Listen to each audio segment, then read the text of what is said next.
बिस्मिल्लाहिर्रहमानिर्रहीम। अस्सलाम वालेकुम डियर स्टूडेंट्स, उम्मीद है कि आप सब खैरियत से होंगे। हम डिस्कस कर रहे हैं 10th क्लास के मैथमेटिक्स की एक्सरसाइज 1.3। 1.3 के पहले 3 क्वेश्चन जो है वो हम लास्ट वीडियो तक सॉल्व कर चुके हैं। यहाँ तक जो है वो हमने सॉल्व कर लिया था। आज की वीडियो में हम क्वेश्चन नंबर 4 जो है वो डिस्कस करेंगे। और आइए वीडियो स्टार्ट करते हैं। क्वेश्चन नंबर 4 की सबसे पहले स्टेटमेंट देख लें। क्वेश्चन नंबर 4 ये कह रहा है कि x power 2/3 plus 54 which is equal to 15x power 1/3। ठीक है, हमने चूँकि इन इक्वेशंस को सब्स्टिट्यूशन मेथड से जो है वो सॉल्व करना है, कोई हमने जो है वो सूटेबल सब्स्टिट्यूशन करनी है, उसके बाद जो है वो हम इस इक्वेशंस को सॉल्व करेंगे। ठीक है जी, सबसे पहले मैं फ़र्ज़ कर लेता हूँ कि let x power 1/3 which is equal to y। और ये जो हमारे पास इनिशियल इक्वेशन थी उसको मैंने इक्वेशन 1 का नाम दे दिया और इसको रीअरेंज भी कर लिया। चूँकि ये 15x पावर 1/3 इधर राइट साइड पर था तो इसको मैंने लेफ़्ट साइड पर मूव करवाया तो ये नेगेटिव हो गया। 54 प्लस हो रहा था तो एज इट यहाँ पे इक्वल टू 0 बच गया और इसको इक्वेशन नंबर 1 का नाम दे दिया गया। इक्वेशन नंबर 1 का नाम देने के बाद हमने लेट कर लिया कि ये जो x पावर 1/3 है इसको मैं y के इक्वल जो है वो लेट कर लेता हूँ। ठीक है, और इसको इक्वेशन नंबर 2 का नाम दे दें। और उसके बाद जो है वो आपने इसी को मज़ीद सिंप्लीफाई करना है कि आप अगर दोनों तरफ जो है वो इसका स्क्वायर ले लें तो यहाँ पे भी हमारे पास x पावर 1/3 स्क्वायर आ जाएगा और इधर y पावर 2 यानी कि ये y का स्क्वायर आ जाएगा। तो अगर इन दोनों को मल्टीप्लाई करें 1/3 मल्टीप्लाई बाय 2 तो ये 2/3 और यहाँ पे ये y का स्क्वायर बन जाएगा। तो ये हमारे पास y स्क्वायर की वैल्यू आ चुकी है। यानी कि हम ये कह सकते हैं कि अगर हमारे पास x पावर 1/3 है तो उसकी जगह मैं y पुट कर सकता हूँ और जहाँ पे x पावर 2/3 है उसकी जगह मैं y स्क्वायर पुट कर सकता हूँ। तो put the values of y and y square in equation number 1। तो यहाँ पे देखें जी, हमारे पास यहाँ पे x पावर 2/3 आ रहा है तो इसकी जगह चूँकि मैं y स्क्वायर पुट कर सकता हूँ, लिहाजा यहाँ पे y स्क्वायर आ जाएगा। -15x पावर 1/3 तो इसकी जगह मैं y पुट कर सकता हूँ क्योंकि y के इक्वल लेट किया गया है तो यहाँ पे -15y आ जाएगा plus 54 as it which is equal to 0। अच्छा, अब हमारे पास जो है वो इसके फैक्टर्स हमें चाहिए। तो फैक्टर्स कैसे निकाल सकते हैं, मैंने आप लोगों को पहली एक्सरसाइज से जो है ये बात सिखाता आ रहा हूँ। उम्मीद है अब तक आप लोग सीख चुके होंगे। मैं यहाँ पे आपको आइडिया दे देता हूँ।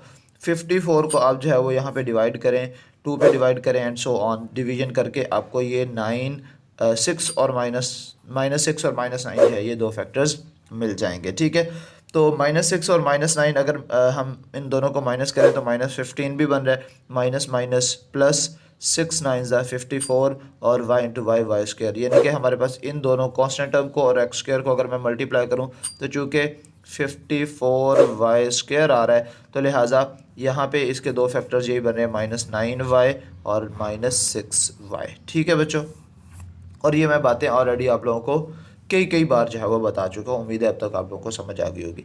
इन दोनों टर्म्स के अंदर से कौन सी चीज़ कॉमन है, y कॉमन है। y कॉमन लूँगा तो y -9 अंदर बच जाएगा। यहाँ पे -6 कॉमन है, -6 कॉमन लूँगा तो अंदर y -9 ही बच जाएगा। अब इन दोनों टर्म्स के अंदर से y -9 इधर भी है, y -9 इधर भी है, तो y -9 अगर कॉमन ले लो तो अंदर यहाँ पे y -6 जो है वो बच जाएगा विच इज़ इक्वल टू 0। अब यहाँ पे चूँकि दो नंबर्स मल्टीप्लाई हो रहे हैं, इक्वल टू 0 आ रहा है तो लिहाजा मैं एक दफ़ा फर्स्ट वैल्यू को 0 के इक्वल पुट कर लूँगा, एक दफ़ा सेकंड वैल्यू को 0 के इक्वल पुट कर लूँगा।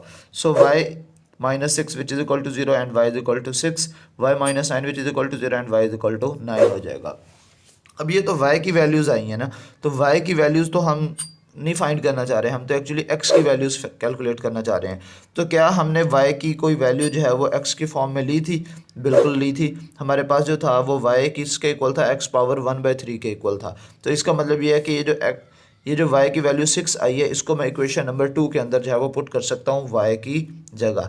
y की जगह अब जो है वो एक दफ़ा 6 आ जाएगा और एक दफ़ा 9 आ जाएगा और उसके बाद इसको सिंप्लीफाई कर लेंगे। So y is equal to 6, so यानी कि ये हो गया x power 1/3 which is equal to y था ना, तो अब y की जगह 6 आ चुका है।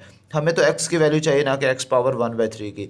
तो यहाँ पे क्यूब रूट जो है वो बन रहा है, यानी कि इसको आप लोगों ने बेटे 9th क्लास के अंदर पढ़ा था कि अगर x पावर 1/n हो तो ये एक्चुअली जो है वो x का nth रूट होता है। तो यहाँ पे अगर x पावर 1/3 है तो ये हमारे पास x का थर्ड रूट होगा, जिस यानी कि हम इसको क्यूब रूट कह सकते हैं। तो जब ये क्यूब रूट मौजूद है तो हम इसका क्यूब लेंगे और उसके बाद ये क्यूब रूट जो है वो कैंसिल आउट हो जाएंगे, taking cube on both sides. Cube root cancel हो जाएंगे। 6 का जो क्यूब है जब ये लिया जाएगा तो ये हमारे पास 216 जो है वो आंसर आ जाएगा।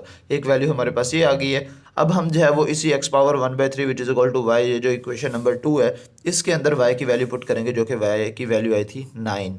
तो फिर अगेन क्यूब लेंगे तो क्यूब रूट कैंसिल आउट हो जाएगा और 9 का क्यूब जो है वो 729 होगा और ये दो इसके जो है वो आंसर्स हैं। ठीक है, 216, 729 ये जो है वो इसके आंसर्स हैं। उम्मीद है ये क्वेश्चन आपको समझ आ गया होगा।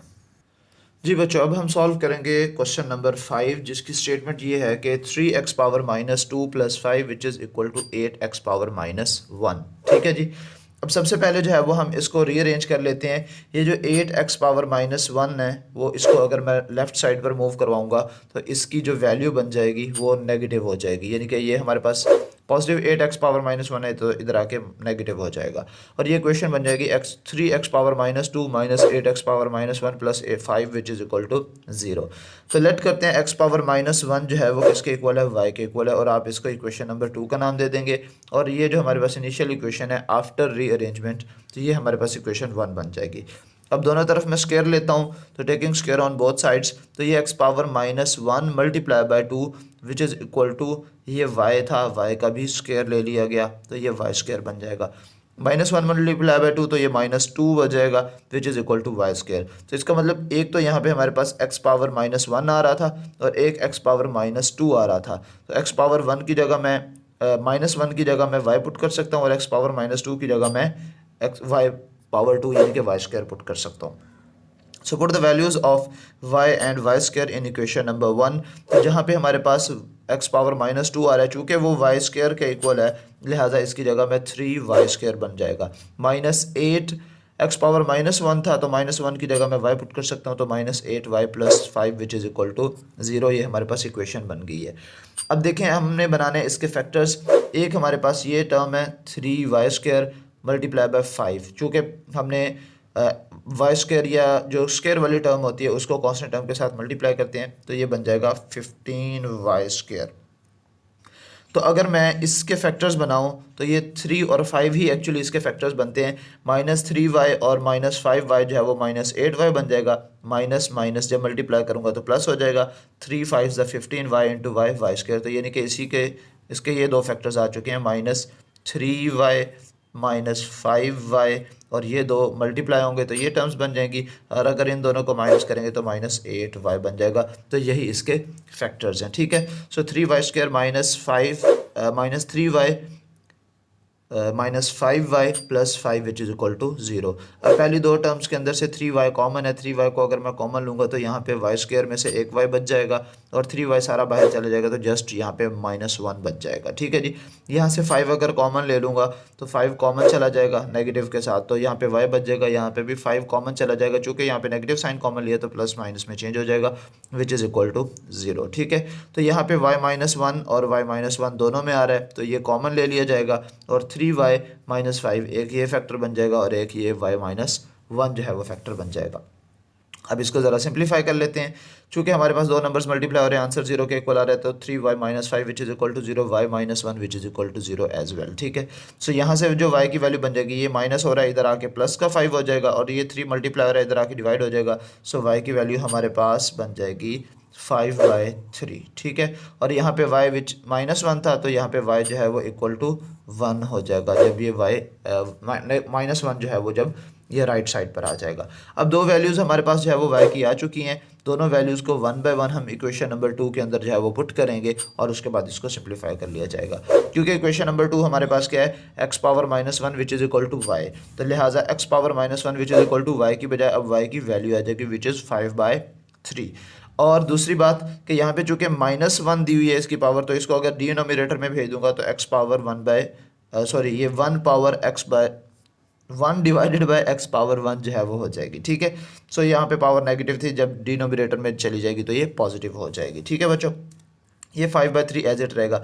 हमें 1/x की वैल्यू नहीं चाहिए, हमें चाहिए x की वैल्यू, लिहाजा इसका भी रेसिप्रोकल ले लेंगे, यानी कि 1/x को हम x/1 जो है वो हम कर सकते हैं। और इसी तरह जब इस साइड को चेंज करेंगे, इस साइड को भी अगर चेंज कर देंगे तो यहाँ पे कोई साइन वगैरह, कोई पावर का साइन चेंज नहीं होगा।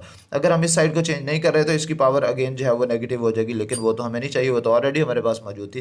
तो लिहाजा इसका भी रेसिप्रोकल ले लेंगे और इस साइड दोनों साइड्स को यानी कि उल्टा देंगे। तो यहाँ पे x की पावर 3/5, जो पहले 5/3 थी, अब इसको 1/x को जब x/1 किया है, यानी कि बटे के नीचे यहाँ पे 1 हो जाएगा, तो इसको भी 3/5 जो है वो हम कर देंगे, उल्टा देंगे। ठीक है, सो ये हमारे पास जो है वो x की वैल्यू आ जाएगी 1। और यहाँ पे जो कि y जो है वो 1 के इक्वल था, सो यहाँ पे x⁻−1 which is equal to 1, तो x⁻−1 को मैं 1/x लिख सकता हूँ विच इज़ इक्वल टू 1। 1/x हो या x/1 हो, तो ये हमारे पास जो है वो ये तो 1/1 ही रहेगा ना, तो ये हमारे पास यानी कि ये 1 के नीचे 1 नहीं होगा, क्योंकि हर नंबर के नीचे जो है वो 1 तो होता ही है, डिवाइडेड बाय 1 तो होता ही है। तो लिहाजा यहाँ से x की वैल्यू जो आ जाएगी वो 1 आ जाएगी। तो ये दो इसके सॉल्यूशंस आ गए हैं, 1,3/5, जो कि इसका सॉल्यूशन सेट है। ठीक है, उम्मीद है आपको ये बात समझ आ गई होगी। अब हम डिस्कस करेंगे बच्चे क्वेश्चन नंबर 6। अब हमारा जो क्वेश्चन नंबर 6 है वो ये कह रहा है कि हमारे पास कुछ वैल्यू इस तरह से है कि 2x² + 1 + 3/2x + 1 which is equal to 4। ठीक है, ये इस एक्सरसाइज को स्टार्ट करने से पहले जब मैंने आपको डिफरेंट जो है वो इक्वेशंस की फॉर्म्स बताई थी, उसमें मैंने आपको टाइप एक ये डिस्कस की थी, ये देखें जी, APX + B/PX which is equal to C। तो यहाँ पे भी एक हमारे पास लीनियर पॉलिनोमियल या क्वाड्रेटिक पॉलिनोमियल होगी, यहाँ पे भी हमारे पास जो है वो कोई एक पॉलिनोमियल होगी। तो अब इसको किस तरह से सिंप्लीफाई करेंगे, ये टाइप 2 के क्वेश्चन जो है वो अब स्टार्ट हो रहे हैं। ठीक है जी, सो हम लेट करेंगे और हमें एक चीज़ जो है वो यहाँ पे वाज़े तौर पर समझ आ रही है कि ये 2x² + 1 यहाँ पे भी वही वैल्यू है और 2x² + 1 यहाँ पे भी वही वैल्यू है। क्यों ना मैं इसको लेट कर लूँ y के इक्वल। ठीक है, ये जो हमारे पास इनिशियल इक्वेशन थी इसको मैंने इक्वेशन 1 कह दिया, और इसके बाद ये जो मैंने सब्स्टिट्यूशन कर रहा हूँ इसको 2x² + 1 which is equal to y, ये हमारे पास इक्वेशन 2 आ गई है। और इस इक्वेशन 2 को मैं इक्वेशन 1 के अंदर पुट कर दूंगा, यानी कि यहाँ पे 2x² + 1 आएगा ना, उसकी जगह मैं y पुट कर दूंगा, तो यहाँ पे भी y आ जाएगा, यहाँ पे भी y आ जाएगा, तो ये बन जाएगा y + 3/y which is equal to 4। और अगर मैं इस लेफ्ट हैंड साइड का एलसीएम ले लूँ तो यहाँ पे इसके बटे के नीचे कुछ भी नहीं है तो 1 होगा, तो एलसीएम तो हमारे पास y बनेगा। y को अगर मैं 1 पे डिवाइड करूँ तो आंसर y ही आएगा, y × y तो y² बन जाएगा। यहाँ y से y जो है वो कैंसिल आउट हो जाएगा, तो यहाँ पे सिर्फ 1 बचेगा, 1 × 3, तो ये 3 के इक्वल आ जाएगा विच इज़ इक्वल टू 4। उसके बाद जो है वो इट इम्प्लाइज दैट अगर यहाँ पे y डिवाइड हो रहा है तो यहाँ पे 4 के साथ दूसरी तरफ यानी कि इस 4 के साथ आके मल्टीप्लाई हो जाएगा, so y² + 3 which is equal to 4y। और इसको रीअरेंज कर लेंगे, y² के बाद चूँकि y पावर 1 वाली टर्म आनी चाहिए, तो ये इधर आके -4y हो जाएगा +3 as it which is equal to 0। अब इसके हमें फैक्टर्स चाहिए, तो बच्चे फैक्टर्स आई एम श्योर कि अब तक आप लोगों को आगे होंगे, तो इसके फैक्टर्स बनेंगे -3y और -y, ये आप चेक कर सकते हैं और यही हैं इसके फैक्टर्स। ठीक है, तो अब पहली दो टर्म्स के अंदर से जो है वो y कॉमन है, तो y -3 अंदर बच जाएगा। इन दोनों टर्म्स के अंदर कुछ भी कॉमन नहीं है, तो जहाँ पे कुछ भी कॉमन ना हो वहाँ पे 1 तो कॉमन होता ही है। तो चूँकि y के साथ नेगेटिव साइन आ रहा है, लेकिन यहाँ पे जो फैक्टर हमने बनाया है वो y नेगेटिव नहीं है बल्कि पॉजिटिव है, लिहाजा इसका नेगेटिव साइन ख़त्म करने के लिए हमें -1 कॉमन लेना पड़ेगा। हम +1 भी कॉमन ले सकते हैं, लेकिन फिर हमें जो है वो अगेन माइनस से मल्टीप्लाई करना पड़ेगा या अगेन नेगेटिव कॉमन लेना पड़ेगा, तो बेहतर ये है कि आप -1 ही कॉमन ले लें। तो अंदर यहाँ पे बच जाएगा y -3, तो y -3 यहाँ पे भी मौजूद है, y -3 यहाँ पे भी मौजूद है, तो y -3 को अगर आप कॉमन ले लेंगे तो यहाँ पे क्या बच जाएगा y -1। तो ये दो फैक्टर्स जो है वो हमारे पास आ गए हैं जिनका प्रोडक्ट जो है वो 0 के इक्वल आ रहा है। इट्स मीन या तो फर्स्ट जो फैक्टर है वो इक्वल टू 0 होगा या सेकंड फैक्टर है दोनों ये इक्वल टू 0 होगा, लेकिन हम आसानी के लिए ये करते हैं कि दोनों का प्रोडक्ट जो है वो 0 के इक्वल ले लेते हैं, यानी कि ये भी 0 और ये भी 0। उसकी वजह यह है कि अगर देखो, अगर मैं सिर्फ इसको 0 के इक्वल पुट करूँगा ना, ये वैसे मैंने पहले भी 1-2 लेक्चर्स में ये बात की थी, उम्मीद है अगर आपने वो लेक्चर्स देखें तो आपको पता होगा। तो y -1 को अगर मैं लेट करता हूँ 0 के इक्वल, तो ये रोला डाल देगा कि भाई साहब मुझे 0 क्यों किया, हो सकता है इस नंबर की वजह से ये आंसर 0 के इक्वल आ रहा हो। और अगर इसको 0 के इक्वल लेट करेंगे, इसको हम 0 के इक्वल लेट नहीं करते, तो ये खप डाल देगा कि भाई साहब मुझे ही 0 के इक्वल क्यों पुट किया, हो सकता है इसकी वजह से आंसर 0 आ रहा हो। तो हमने कहा भाई साहब लड़ो नहीं, हमने दोनों को 0 को इक्वल कर दिया है। ठीक है, so y -1 which is equal to 0, y -3 which is equal to 0, यहाँ पे y जो है वो 1 के इक्वल आ जाएगा और यहाँ से y जो है वो 3 के इक्वल आएगा। अब उसके बाद हमारे पास जो इक्वेशन थी वो थी 2x² + 1 which is equal to y, ठीक है। तो अब y की जगह हमारे पास जो दो वैल्यूज़ आ चुकी हैं मैं वो पुट कर दूंगा। 2x² + 1 which is equal to y था ना, अब y की हमारे पास एक वैल्यू आ गई है 1 और एक वैल्यू आ गई है 3। तो इस इक्वेशन के अंदर मैं दोनों वैल्यूज़ को पुट कर दूंगा और 2 दफ़ा मैं इसको सॉल्व कर लूँगा और आंसर आ जाएगा, ठीक है जी। So 2x² + 1 which is equal to 1, ये 1 इधर आएगा तो माइनस हो जाएगा, 1 - 1 0 हो जाएगा, तो 2x² which is equal to 0 और ये 2 यहाँ पे जो मल्टीप्लाई हो रहा है वो इधर आके डिवाइड होगा तो 0 divided by 2 which is equal to 0। ये बात याद रखनी है, 0 डिवाइडेड बाई एनीथिंग, कोई भी नंबर हो 0 डिवाइडेड बाई एनीथिंग, ये मैंने ए लिखा है, ठीक है। चलिए इस तरह से लिख देता हूँ, तो ये हमेशा 0 के इक्वल होता है, इट्स अ फैक्ट, ठीक है। और अगर एनीथिंग डिवाइडेड बाय 0 हो तो ये अब आपने कमेंट करके बताना है कि वो क्या होता है, मैं ऑलरेडी शायद आप लोगों को बता भी चुका हूँ, ठीक है। So x power 2 which is equal to 0/2 which is equal to 0। So x² की वैल्यू हमारे पास क्या आ गई है, 0 आ गई है। और अगर मैं इसका स्क्वायर रूट ले लूँ इधर भी तो इसका स्क्वायर रूट कैंसिल हो जाएगा, तो 0 का स्क्वायर 0 ही होता है, 0 का स्क्वायर रूट भी 0 ही होता है, ठीक है। So x which is equal to 0 आ जाएगा, एक आंसर आ गया। यहाँ पे हमारे पास चूँकि y जो है वो 3 के इक्वल था तो 2x² + 1 which is equal to 3 और ये 1 इधर आके माइनस हो जाएगा, 3 - 1 विच इज़ इक्वल टू 2। 2 यहाँ पे जो है वो मल्टीप्लायर है, इधर आके 2 डिवाइड होगा, 2 1 2 2 1 2, तो यहाँ पे 1 बच जाएगा। So x² which is equal to 1, तो इधर भी स्क्वायर रूट ले लिया, इधर भी स्क्वायर रूट ले लिया, स्क्वायर रूट कैंसिल आउट हो जाएंगे और यहाँ पे हमारे पास जो है वो बच जाएगा x² कैंसिल होने के बाद x रह जाएगा और यहाँ पे +-1, तो दो वैल्यूज़ यहाँ से ये आ चुकी हैं +-1, तो इसका सोल्यूशन सेट बन जाएगा +1 0 -1, ठीक है। तो ये हमारे पास था क्वेश्चन नंबर 6, ठीक है जी। जी बच्चे, अब हम सॉल्व करेंगे क्वेश्चन नंबर 7 जो कि इससे बिल्कुल मिलता जुलता ही है, जो कि क्वेश्चन ये दिया हुआ है x/(x-3) + 4 × x-3 divided by x which is equal to 0। अब आप कहेंगे, आप तो कह रहे हैं कि ये बिल्कुल मिलता जुलता है, यहाँ पे तो बिल्कुल ही अजीब व गरीब हालात ही बदल दिए, जज्बात बदल दिए। तो ये कोई ऐसी बड़ी मुश्किल चीज़ नहीं है, बहुत आसान है। सबसे पहले हम एक चीज़ को लेट कर लेंगे, फॉर एग्जांपल मैं इसको लेट कर लेता हूँ कि x/(x-3) जो है वो y के इक्वल है। इसको इक्वेशन नंबर 1 का नाम दे दें और इसको इक्वेशन नंबर 2 का नाम दे दें। अगर आप इसको गौर से देखें ना तो आपको पता चलेगा एक्चुअली ये इसी का उलट है, ठीक है ना। यहाँ पे x/(x-3) था, यहाँ पे x-3/x आ गया, यानी कि ये इसी का रेसिप्रोकल जो है वो मौजूद है। तो जब मैंने x/(x-3) को y के इक्वल लेट किया है, तो अगर मैं इसका रेसिप्रोकल ले लूँगा तो ये हमारे पास क्या बन जाएगा, taking reciprocal of equation 2 x-3/x which is equal to, यहाँ पे y/1 तो बन रहा था ना, तो जब इसका रेसिप्रोकल लिया तो ये 1/y जो है वो आ चुका है। तो अब मिलती जुलती इक्वेशन बन गई है ना वैसे ही। तो जहाँ पे x/(x-3) आ रहा है उसकी जगह मैं y पुट कर दूंगा, यानी कि यहाँ पे y आ जाएगा, तो ये y बन गया है। और जहाँ पे x-3/x आ रहा है इसकी जगह मैं 1/y पुट कर दूंगा, तो इसका मतलब इक्वेशन नंबर 2 और इक्वेशन नंबर 3 को मैंने इक्वेशन 1 के अंदर जो है वो पुट कर देना है। तो जब मैं पुट करूँगा तो यहाँ पे इस टर्म की जगह जो है वो y आ जाएगा और इस टर्म की जगह 1/y आ जाएगा, तो ये 4 एज इट आ जाएगा, ठीक है। So y + 4 multiply by 1/y, 4 1 4 divided by y, ठीक है जी। तो अगर जब मैं दोनों साइड्स पर y के साथ मल्टीप्लाई कर दूं तो हर एक टर्म को y के साथ मल्टीप्लाई करना पड़ेगा ताकि मैं इस डिनोमिनेटर को ख़त्म कर सकूं। सो ये y मल्टीप्लाई बाय y हो जाएगा +4 × 1/y मल्टीप्लाई बाय y और ये 4 मल्टीप्लाई बाय y, तो यानी कि हर एक टर्म को मैंने 4 के साथ y के साथ जो है वो मल्टीप्लाई कर दिया। सो y × y² ये जस्ट कांस्टेंट टर्म बच जाएगी क्योंकि y जो है वो कैंसिल आउट हो चुके हैं, जस्ट 4। और ये जो हमारे पास 4y है वो जब इस साइड पे लेके आऊँगा तो अगले स्टेप में ये नेगेटिव हो जाएगा, ठीक है। फिलहाल इसको ये लिख दे कि y multiply by 4 which is equal to 4y। अब चूँकि 4y यहाँ पे मौजूद है तो हमें x² के बाद x⁻1 वाली टर्म चाहिए, फिर कांस्टेंट टर्म चाहिए, तो ये y² एज इट, ये 4y नेगेटिव का था यहाँ पे आके, सॉरी पॉजिटिव का था यहाँ पे आके नेगेटिव 4y हो जाएगा, +4 as it which is equal to 0, ठीक हो गया बच्चे। अच्छा, अब यहाँ पे हमारे पास जो है वो ये क्वाड्रेटिक इक्वेशन बन चुकी है और इसको बाय फैक्टराइजेशन हम सॉल्व कर लेंगे। y² - 4y + 4 which is equal to 0, ये हमारे पास क्वाड्रेटिक इक्वेशन आ चुकी है और इसके फैक्टर्स मैं नहीं बताऊँगा, अब आप लोगों को पता होने चाहिए। आपके सामने लिखे हुए हैं। -2 और -2y जो है वो -2y इसके फैक्टर्स बनेंगे।